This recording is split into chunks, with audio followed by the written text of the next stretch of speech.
আচ্ছা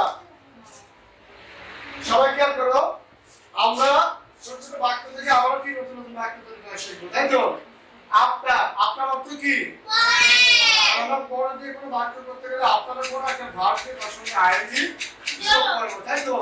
তাহলে আপনার অর্থ কি? পরে। আপনার পরে যে ভার্বটা বসবে সেই ভার্বটা কি হবে?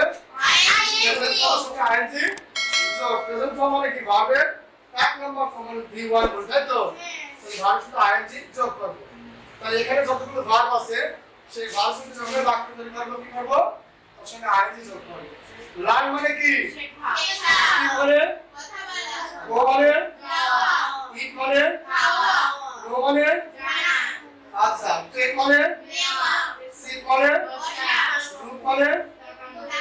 দেখা। রিড মানে? পড়া। কাম মানে?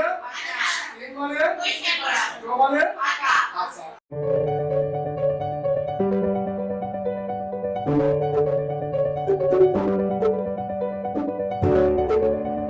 এবার বাক্য তৈরি করি।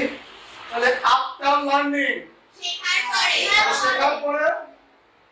শেখার পরে কি হবে?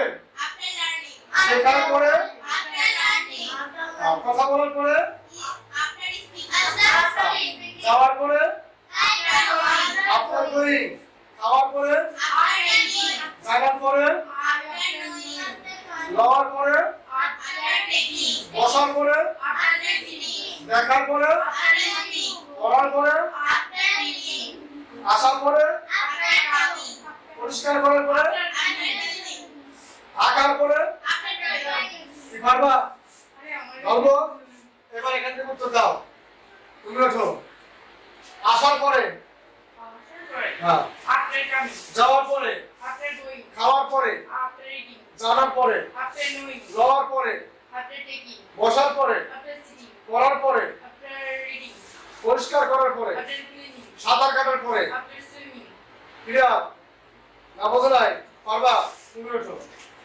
শেখার পরে, কথা বলার পরে, যাওয়ার পরে, খাওয়ার পরে, জানার পরে, নেওয়ার পরে, বসার পরে, দেখার পরে, পড়ার পরে, আসার পরে, পরিষ্কার করার পরে, ছবি আঁকার পরে, আপনার ড্রয়িং, সাঁতার কাটার পরে, গাড়ি চালানোর পরে, আপনার ড্রাইভিং, এখন চালানোর পরে, আপনার ড্রাইভিং, কেনার পরে, বিক্রয় করার পরে, এইভাবে যত ভার্ব লিস্ট জানবো তার আগে আপনার তৈরি করে এবং তারপরে আইনস্টাইন করে কি হবে?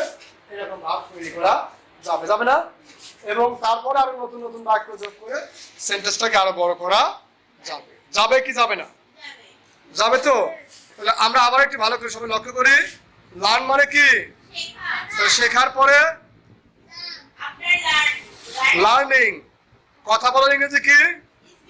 তাহলে কথা বলার পরে গো মানে যাওয়ার পরে, ইট মানে খাওয়ার পরে, নো মানে জানার পরে, টেক মানে হ্যাঁ তাই নেওয়ার পরে,